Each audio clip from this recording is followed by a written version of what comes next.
सभी का स्वागत है। कृष्णमूर्ति की शिक्षा से संबंधित जो पिछली चर्चा हमने की थी उसमें हमने डर से संबंधित कृष्णमूर्ति के 5 विचारों पर बात की थी और उनमें से एक को हमने विस्तार से समझा था। आज हम उन्हीं में से दूसरे विचार को विस्तार से समझने का प्रयास करेंगे कि भय क्या है, माने प्रॉब्लम क्या है, उसके कारण क्या है और क्या उसका समाधान हो सकता है। इसको हम थोड़ा विस्तार से समझने का प्रयास करेंगे। कृष्णमूर्ति कहते हैं fear is only in relation to something. कहने का उनका तात्पर्य है कि डर, जिसे आप डर कहते हो, वह डर हमेशा संबंधों में ही विद्यमान रह सकता है। डर अकेले पृथक रूप से विद्यमान नहीं रह सकता। इसका अर्थ क्या है कि डर के अपने हाथ पैर नहीं है, डर का अपना कोई असली चेहरा नहीं है। डर हमेशा किसी ना किसी चीज से जुड़कर ही अस्तित्व में रह सकता है, अन्यथा वह नहीं रहेगा। अब ऐसा तो शायद ही कोई व्यक्ति हो कि जिसके जीवन में किसी तरह का कोई डर ना हो। हर किसी इंसान के जीवन में किसी न किसी तरह का छोटा या बड़ा डर होता ही है। तो डर का अनुभव तो हम सबने किया ही हुआ है। जैसे कोई व्यक्ति जॉब करता है तो नौकरी से संबंधित उसके डर रहते हैं, कहीं नौकरी ना छूट जाए, कहीं ऐसा ना हो कि नौकरी मिले ना, तो नौकरी नहीं मिलने के कारण जो कुछ भी समस्याएं वो सारी उसे डराती हैं।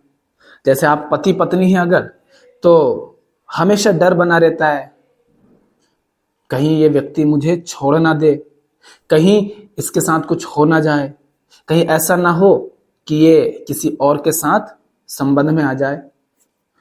इसी तरह रिश्तों में अन्य तरह के डर होते हैं। तो यहां पर डर किससे जुड़ा हुआ है? नौकरी से। और यहां पर डर किससे जुड़ा है? पति पत्नी बच्चों से।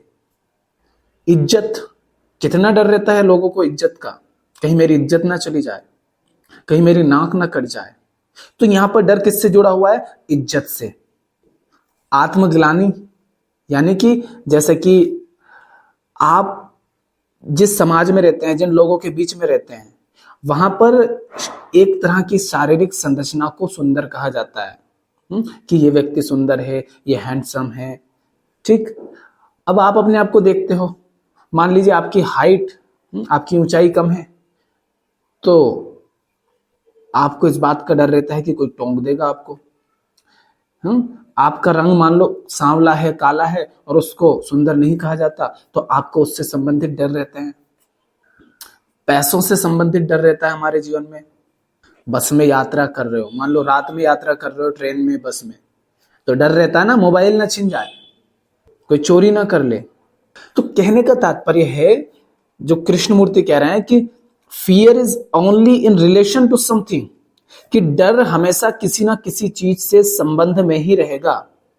डर अपने आप में कुछ नहीं होता है, डर हमेशा किसी चीज से जुड़ा होता है।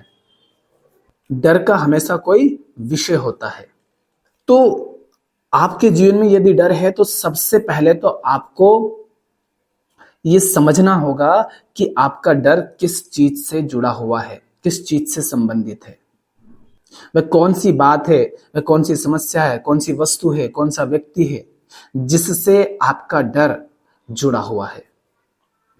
कुछ पाने का डर हो सकता है कि नहीं मिला तो, कुछ खोने का डर हो सकता है कि जो पहले से है वो छिन गया तो डर का रूप कुछ भी हो सकता है, मगर हमेशा वो किसी चीज से जुड़ा होगा। तो इसको सबसे पहले आपको समझना है अपने जीवन में देख करके। तो यह है समस्या। इसके कारण हर समय आप डरे हुए रहते हैं। कहीं पर आप डर के कारण झुकते हैं, समझ रहे हो? डर के कारण आप झुकते हैं, डर के कारण आप बेईमान हो जाते हैं। अपनी जिंदगी में ताकते चलो कि हाँ, डर के कारण मैंने ये किया है। डर के कारण आप वो नहीं करते जो आपको दिख रहा है कि करने लायक है। होता है ना आपकी जिंदगी में ऐसा? मैं आपको समस्या बता रहा हूं कि ये डर के कारण जो हमेशा किसी चीज से जुड़ा होता है, उसके कारण हम अपने जिंदगी को कैसा नर्क में डाल देते हैं। तो डर के कारण आप वो करते हैं जो करना नहीं चाहिए, और उसे आप मजबूरी या जिम्मेदारी या कर्तव्य का नाम दे देते हैं, या कह देते हैं कि मैं अकेला नहीं करूंगा तो क्या हो जाएगा। और डर के कारण आप वो नहीं करते हैं जो किया जाना चाहिए, जो नहीं करना चाहिए वो करते हैं, जो करना चाहिए वो नहीं करते हैं। होता है ना जिंदगी में ऐसा। और उसके पीछे कहीं ना कहीं किसी ना किसी तरह का डर या फिर स्वार्थ होता है। वो स्वार्थ भी डर से ही आ रहा है। समझोगे तो समझ आ जाएगा। और बताइए, जो इंसान डरा हुआ है, क्या उसकी जिंदगी में प्रेम हो सकता है? नहीं। आपको डर है कि कहीं आपकी पत्नी या पति किसी और के साथ संबंध में ना आ जाए, ठीक? तो आप क्या करेंगे? आप उसके मालिक होना चाहेंगे।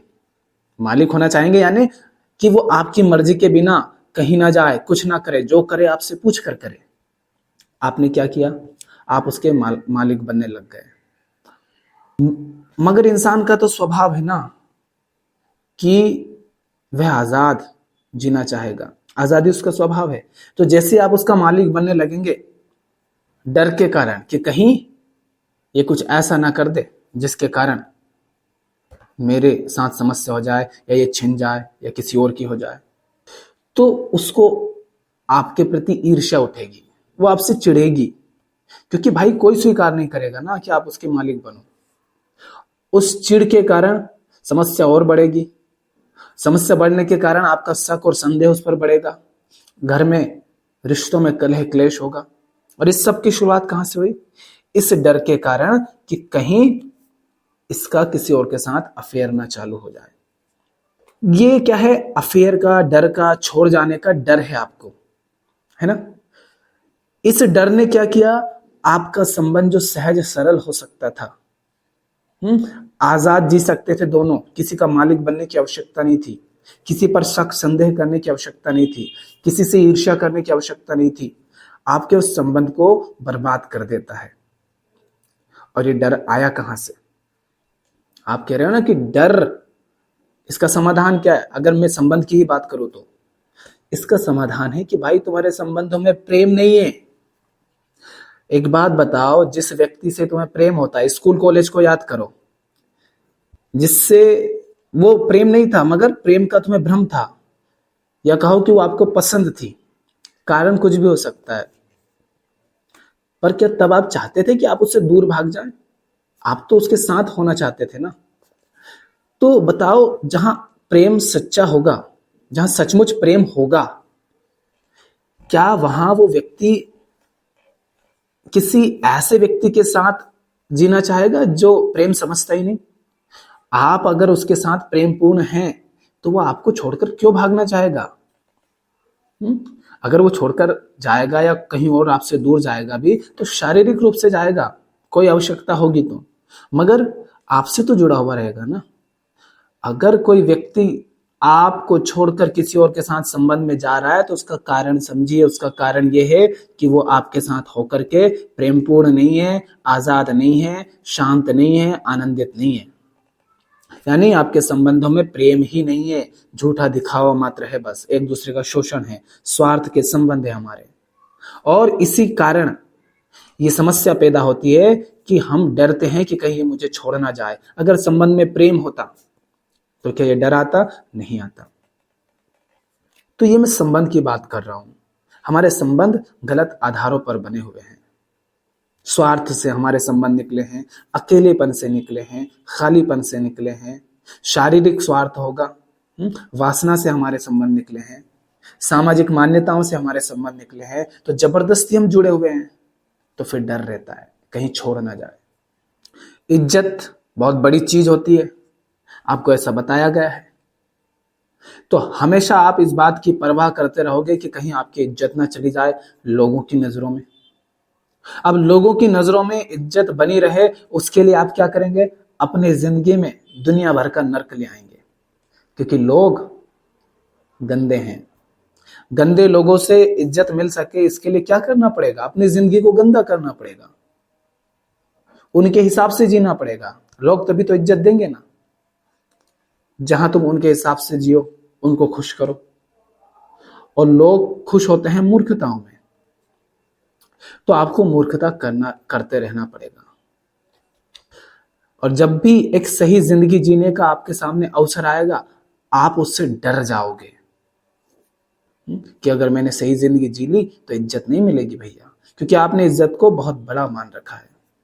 तो इस तरह ये जो डर है हमेशा किसी चीज से संबंधित होता है। मगर ये मत समझिएगा कि डर की जड़ कहीं बाहर है, नहीं। जड़ जो है डर की, वो आपके अंदर है, आपके भीतर है। ये आपकी मान्यता है कि वह चीज जिसके ऊपर आप आश्रित हैं, डर किसी से संबंधित होता है, और संबंध आश्रितता का होता है ना, निर्भरता का, डिपेंडेंसी का। जिस चीज के संबंध में आपको डर है, किसी ना किसी तरह से, किसी ना किसी चीज के लिए, किसी स्वार्थ के लिए आप उस पर आश्रित हैं। डर, स्वार्थ और निर्भरता, ये तीनों चीजें एक साथ रहेंगी। जहां डर होगा वहां स्वार्थ और निर्भरता जरूर रहेगी। झांक कर देखिए, तो कोई चीज है, उससे आपका कोई स्वार्थ है, और इस तरह से अपने स्वार्थ की पूर्ति के लिए, वो स्वार्थ कुछ भी हो सकता है, कुछ पाने का, कुछ खोने का, तो अपने स्वार्थ की पूर्ति के लिए आप उस पर आश्रित हैं। तो स्वार्थ है और स्वार्थ पूर्ति है, तो आप आश्रित हैं, और आश्रित हैं इसलिए हमेशा आपको डर बना रहता है उस चीज के छिन जाने का। चाहे वो वस्तु हो, व्यक्ति हो, इज्जत हो, सम्मान हो, चाहे पद प्रतिष्ठा हो, कुछ भी हो, यही सब तो होता है ना, छिन जाएगा। मगर थोड़ा और अगर हम पीछे आए, कि डर है, उससे पहले निर्भरता है, और निर्भरता से पहले स्वार्थ है। पर स्वार्थ ये क्यों पैदा होता है?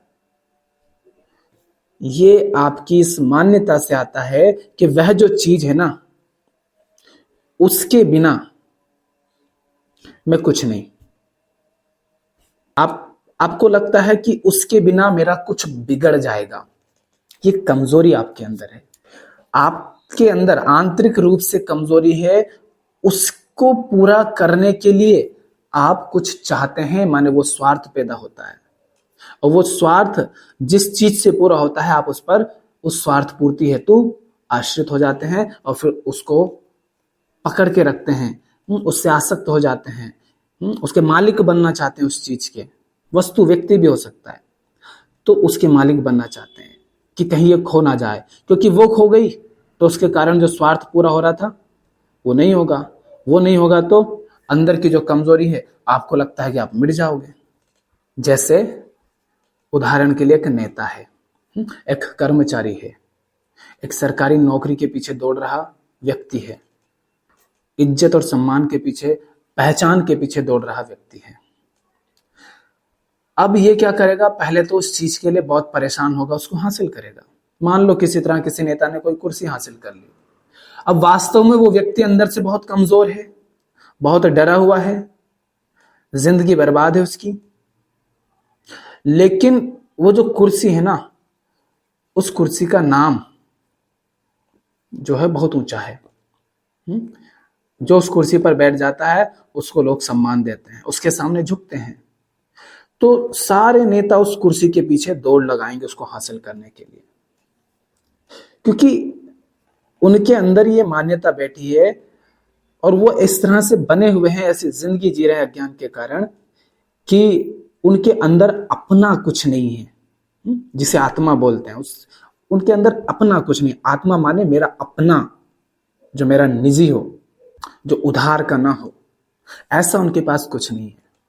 तो संसार में जो बड़े से बड़ा उनको मिल सकता है, उसके पीछे वो दौड़ते हैं, और फिर उस चीज से चिपक जाते हैं। देखा ना, जब नेता से कुर्सी छिन जाती है तब उसकी हालत कैसी हो जाती है। उसका चेहरा देखो, उसका व्यवहार, उसकी आंखें देखो, भिखारी की तरह हो जाती है।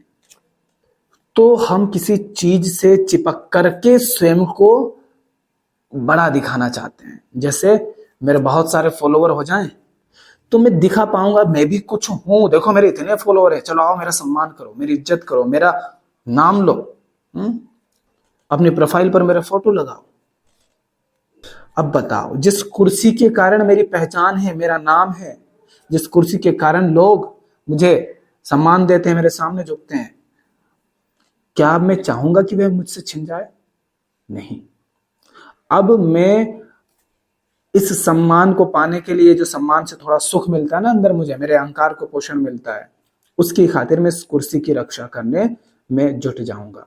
एक तरह से कहो तो हम गुलाम हो जाते हैं उस चीज के, हम कुर्सी की सेवा करते हैं फिर। तो इसी तरह अपनी जिंदगी में देखो, जो चीज आपको समाज में, दुनिया में कुछ दिलाती है, सम्मान, पद, प्रतिष्ठा, पहचान, सुविधाएं, जो आपके स्वार्थ पूरे करने में सहायक होती है, आप उस पर आश्रित हैं क्योंकि आपके अंदर पहले किसी तरह की कोई कमजोरी है जो आप मान कर बैठे हैं। वास्तव में कोई कमजोरी नहीं है आप में, अज्ञान के कारण आप मानते हैं। तो क्या करूं फिर मैं?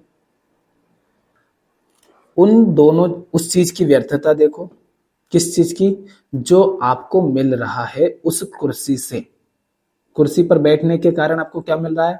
सम्मान मिल रहा है, लोग आपके सामने झुक रहे हैं, है ना?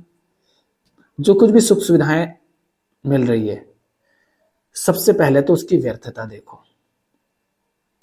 मुझे कौन लोग सम्मान दे रहे हैं? 10,000 मूर्ख। क्या अर्थ है मूर्खों के द्वारा दिए गए सम्मान का? मेरे सामने 10,000 मूर्ख, लाखों मूर्ख झुक भी जाएं तो उसका अर्थ क्या रहा? मैं बस मूर्खों का राजा हूं, अर्थात मैं मूर्खों में भी बड़ा मूर्ख हूं। तो जिस सम्मान की खातिर मैं कुर्सी को खोने से डरता रहता हूं, वो सम्मान ही 2 कौड़ी का है। तो फिर ऐसी कुर्सी को खोने से डरूं क्यों? ठीक है, अभी मेरे पास है, कोई दिक्कत नहीं, लात नहीं मारेंगे, मगर इस डर में क्यों जियूं कि छिन गई तो मेरा कुछ बिगड़ जाएगा? भाई मेरा कुछ नहीं बिगड़ेगा। किन लोगों की नजरों में अपनी इज्जत बचाए रखना चाहता हूं? उन लोगों की नजरों में जो खुद इज्जत के लायक नहीं, जिनकी जिंदगी में कुछ नहीं की, उसके लिए उनका सम्मान किया जाए। जो मेरी इज्जत कर रहा है, क्या वो व्यक्ति भी इस लायक है कि उसका सम्मान किया जा सके? अगर वो व्यक्ति इस लायक ही नहीं, तो वो मुझे जो सम्मान दे रहा है उसका मतलब कितना है, उसका अर्थ कितना है? और वो भी मुझे सम्मान इसलिए नहीं दे रहा है कि वो मुझसे प्रेम करता है, उसका भी कोई स्वार्थ होगा। तो सबसे पहले तो वे चीज जिस पर आप आश्रित हो, जिसको छिन जाने का आपको डर लगा रहता है, उसकी व्यर्थता जानो कि वो चीज व्यर्थ है। इस व्यर्थ किस मामले में? कि उसके छिन जाने से मैं बर्बाद नहीं हो जाऊंगा, मेरी हस्ती उससे नहीं है, मैं मिट नहीं जाऊंगा उसके छिन जाने से। अरे पति है, पत्नी है, चला गया तो चला गया, तो मैं मिट गया क्या? मैं बर्बाद हो गया क्या? अगर कभी चला भी गया तो जा भाई, आजाद है तू जाने के लिए, मैं क्यों तुझे पकड़ के बैठूं? हाँ, अगर प्रेम है ही नहीं तो फिर फायदा ही क्या ऐसे संबंध में रहने का? और अगर प्रेम है तो जाएगा ही नहीं वो, क्यों जाएगा, क्यों भागेगा? प्रेम आता है समझ से, ज्ञान से। तो ज्ञान होगी, समझ होगी, तो वो मूर्खतापूर्ण हरकतें तो करेगा नहीं। और अगर ज्ञान ही नहीं है, बोध ही नहीं है, प्रेम ही नहीं है संबंध में, तो ऐसा संबंध टूट जाए तो टूट जाए, उसे डरना क्या? तो चाहे किसी भी चीज पर आप आश्रित हैं, जिसको खोने का डर है, जिससे संबंधित डर है, उस चीज की व्यर्थता जानो और फिर खुद पर नजर डालो कि मेरा कुछ नहीं बिगड़ने वाला। देखो ना, जब वो चीज, वो वस्तु, वो व्यक्ति आपकी जिंदगी में नहीं था, और नहीं था से तात्पर्य है जब वो आपकी खोपड़ी में भी नहीं था, है ना? नहीं तो ऐसा होता है कि कोई, जैसे मैं रास्ते से जा रहा हूं, कोई लड़की मुझे पसंद आ गई, अब मैं परेशान हूं, काश वो मुझे मिल जाए। तो मैं ये नहीं कह रहा हूं कि जब वो नहीं मिली थी आपको, माने जब आपने उसको देखा था पर आपको मिली हुई नहीं थी, ये नहीं कह रहा हूं। जब आपको उस चीज के संबंध में कुछ पता ही नहीं था, या ऐसा कह लो कि जब आप बच्चे थे, 4 साल के, 5 साल के, 6-7 साल के, क्या तब इन सारी चीजों के बिना भी आप मौज में नहीं थे? यानी कहने का तात्पर्य कि जब ये चीज नहीं थी मेरी जिंदगी में, तो क्या इसके बिना मैं नहीं था? क्या इसके बिना मेरी जिंदगी बर्बाद थी? क्या इसके बिना मैं जी नहीं सकता? जी सकता हूँ, बेहतरीन जी सकता हूँ। बल्कि आप पाओगे कि जिस चीज को खोने से आप डर रहे हो ना, वो चीज जब नहीं थी ना, तब आपकी जिंदगी और ज्यादा बेहतर थी। जॉब का ही उदाहरण ले लो।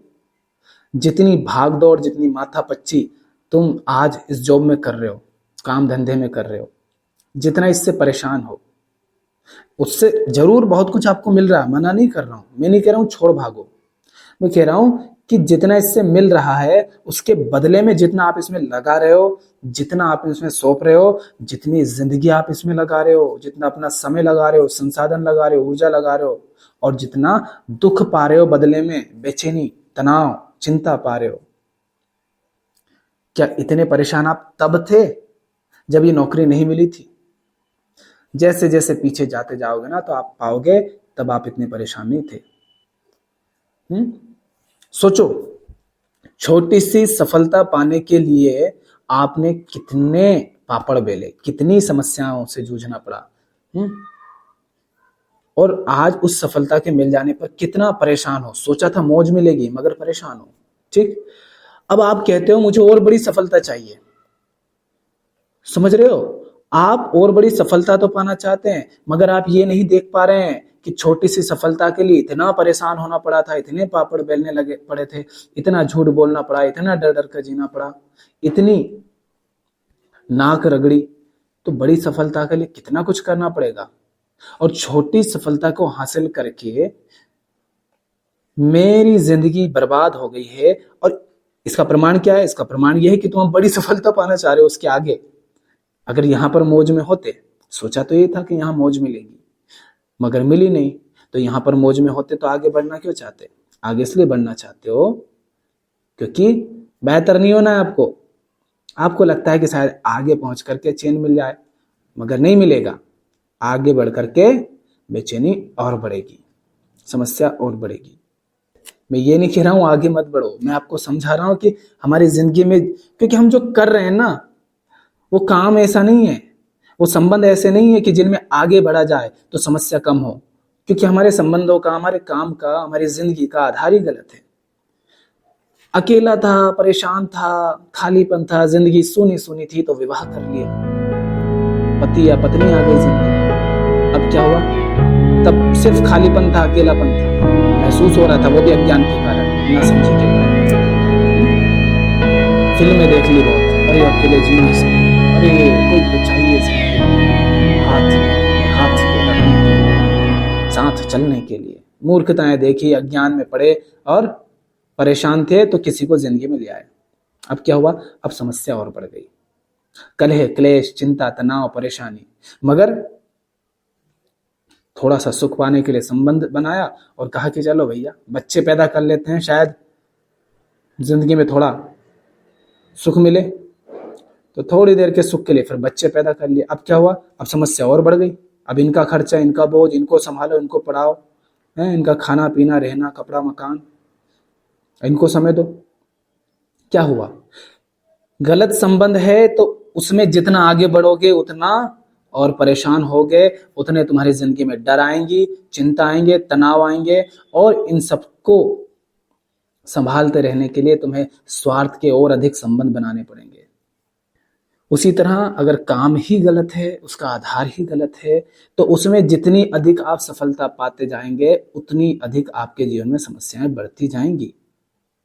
सही दिशा में आगे बढ़ो तो वो बेहतर आपको करता है, आपकी जिंदगी बेहतर होती है। गलत दिशा में आगे बढ़ते हैं तो जिंदगी और बर्बाद होती है। तो मगर ये सब कुछ क्या है? ये सब कुछ मिलकर के ही मैं बन जाता है। मैं, अहम, आपकी पहचान बन जाती हैं। ये सारी चीजें आपको परेशान तो करती हैं, दुखी, तनाव, चिंता देती हैं, डरे हुए रहते हो इनके कारण आप, पर ये आपका मैं बन जाते हैं। इसीलिए इनको खोने से भी डरते हो, खोना नहीं चाहते। नौकरी से परेशान है, मगर नौकरी छिन ना जाए, इस बात का डर है। संबंधों में दुखी, परेशान है, मगर संबंध खत्म ना हो जाए, टूट ना जाए, अकेला ना हो जाऊं, इस बात का डर है। तो आपको दो तरफा इस चीज को ध्यान देना होगा, समझना पड़ेगा कि सामने जो चीज है उसके ना होने से मेरा कुछ नहीं बिगड़ने वाला, और खुद को देखना होगा कि मुझ में ऐसी कोई कमी है ही नहीं जिसकी खातिर मैं किसी चीज पर आश्रित हो जाऊं और उसके छिन जाने से डरता रहूं। जो पैमाने बनाए सौंदर्य के, मुझे डर है कि मैं कुरूप हूं और सुंदर होना चाहता हूं, सौंदर्य के पीछे दौड़ता हूं, मगर सौंदर्य और कुरूप के पैमाने ही गड़बड़ है, तो मैं क्यों इस बात से डरूं कि लोग मुझे कहेंगे कि तू सुंदर नहीं है। जरा सी जगह बदलूंगा, मोहल्ला बदल लूंगा, वहीं पर सौंदर्य के पैमाने बदल जाएंगे।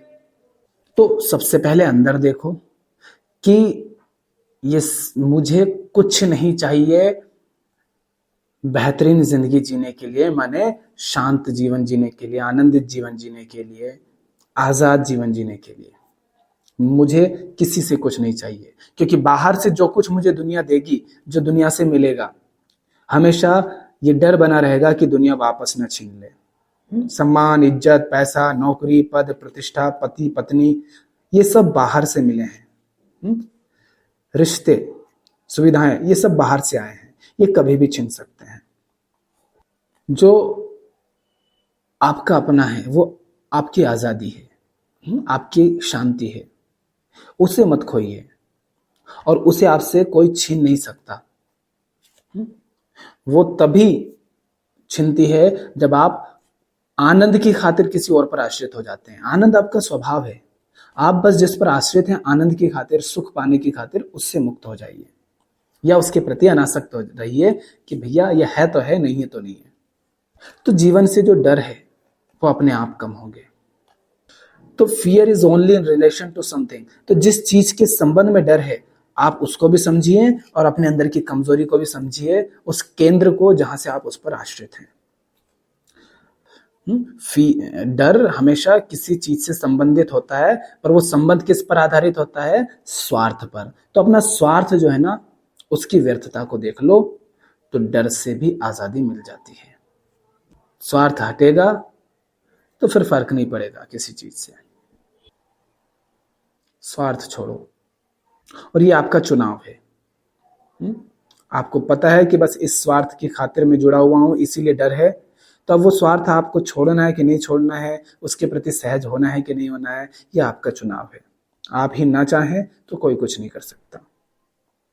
ठीक, धन्यवाद।